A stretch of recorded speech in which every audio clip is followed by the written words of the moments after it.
I have my reservations against what you said about Schmitt's ability to give us insights for today, because the template of what he suggests could be followed by people across the spectrum. And if the idea is that... Well, it is.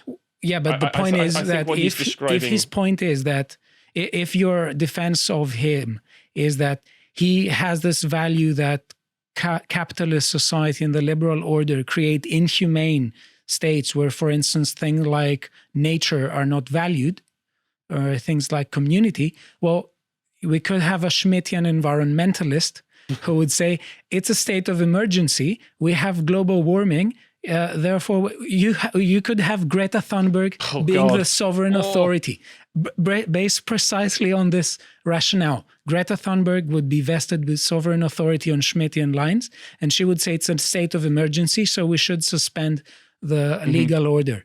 I think the solution would be to not let that happen in the first place. Yeah. That's the problem, which is that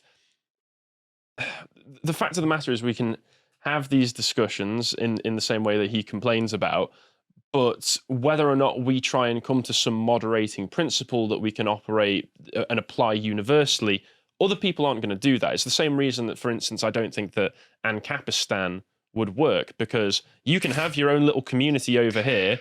Other people, especially leftists, because leftists, I think we've seen just from experience, are vindictive and they don't want... It's the idea that MLK said, which is, as long as there's injustice in the world, we can never be at peace. They look and they see something that they don't see as justice, that they see as being oppressive and evil, like the traditional family structures. And they decide we need to come over there and destroy that and turn it into something degenerate and unwholesome. And whether or not we come to these moderating principles, we're still going to have political enemies who still want to kill us. We saw, once again, it's always a good one to refer back to, in 2020, that there are mobs of people absolutely baying to try and come out and destroy your neighborhood, destroy your livelihood, kill you, trans your kids, dissect your children, and then laugh about it. So whether or not we want to come to these particular ideas of, okay, how do we prevent Greta Thunberg from getting in charge? He says very clearly in Political Theology, the fact that a decision is made is more important than how a decision is made. So he would argue, well, we just try and get to the position where Greta Thunberg can't be in charge, we're in charge, and then we prevent any of that bad stuff from happening. Okay. So you're mentioning the friend-enemy distinction a lot, and it's basically, for Schmitt, the essence of the political. So I think we should focus a bit on what Schmitt understands by this. He says that, and this is actually a really insightful way of talking about it, that in every domain we have some basic distinctions. So for instance, in the domain of ethics, we have the distinction between good and evil. In the domain of aesthetics, we have the distinction between beauty and ugliness. And he says that the domain of the political, which, I mean, it's a weird way of using language. It sounds weird in English. So I think he's talking about the political domain. Yeah, that's why some of this, once again, some of the discussions in both of these books flew over my head just a little bit, because some of the language used is just so obtuse. Yeah. And he starts to go into materialism, and then you get sentences where every other word is something like the political and the materialism and such. And even though I understand in isolation what all of those words are supposed to mean, especially when you start to throw in positivism, because I understand what positivism is. It's a scientific application of scientific principles. I hate that term because it has nothing to do with the concept it's describing, as far as I can tell. So some of this did go over my head a little bit. Okay, so what he says is that essentially the domain of politics is the domain of the distinction between the friend and enemy. And does he mean by that groups with different interests? Oh, let me see if I can find some of the... I have a quote here. Oh, yeah, if you've got a quote, go for it. That is interesting, because he tries to say that the problem with liberalism is that it depoliticizes the public sphere. That it makes us... It leads us stop thinking in terms of friends and enemies. Mm-hmm. And that leads, correct me if I'm wrong, to viewing ourselves as atomized individuals in a society where we feel no bonds of affection towards. Possibly. I would also think that the idea of the atomized individual, considering yourself in such a way, in the Tim Pool sense, you say, well, oh, there's no groups, only individuals, is not necessarily something that inherently is wrong. I mean, I think as a Catholic, he would probably have some disagreements with it on that sense. More the idea that if you think of yourself like that, you're going to have a real tough time when your actual enemies show up at the gates wanting to tear you apart.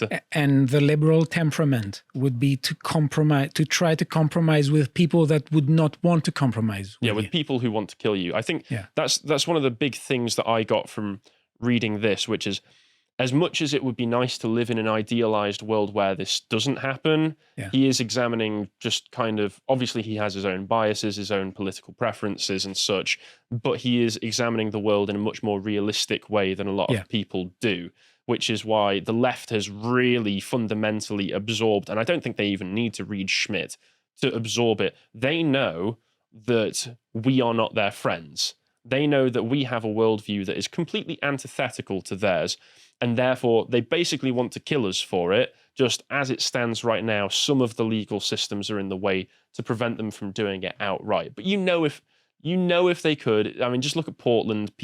Trump supporters can just get shot in the head in the middle of the street in Portland, just because it is such a radical city full of radicals. That's what they would want to do to all of us if they got the opportunity. Okay, so I have this quote here from Schmitt, who says, "Quite another question concerns citizens of a state who declare that they personally have no enemies. A private person has no political enemies. Such a declaration can at most say that he would like to place himself outside the political community to which he belongs and continue to live as a private individual only. Furthermore, it would be a mistake to believe that a nation could eliminate the distinction between friend and enemy by declaring its friendship for the entire world or by voluntarily disarming itself. The world will not thereby become depoliticized, and it will not be transplanted into a condition of pure morality, pure justice, or pure economics.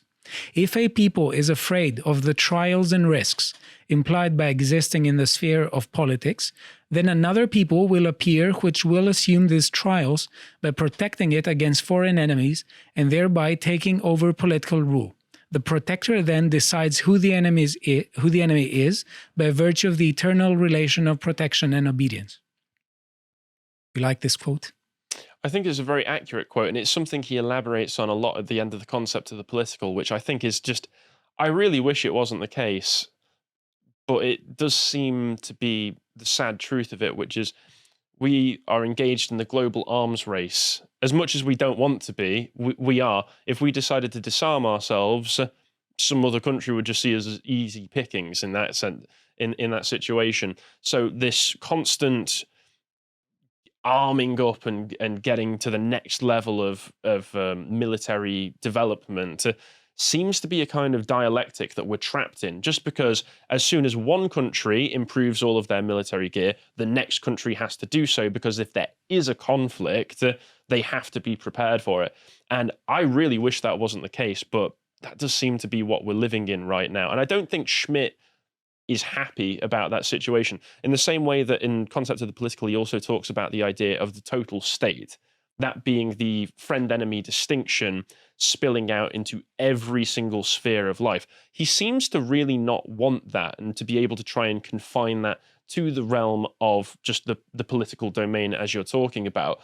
But that's certainly the world we live in right now. The idea that before you could have a dinner with your family where you sat around the dinner table, politics maybe comes up and you all go, we're not going to talk about that. We're not going to talk about that. It would be impolite to talk about that. That is becoming, because of just how heated these discussions are getting and how existential the threat is on either side, when you've got this dividing line down these two types of people who believe in completely antithetical beliefs, then all of a sudden it's ramped up to the point where everything is political.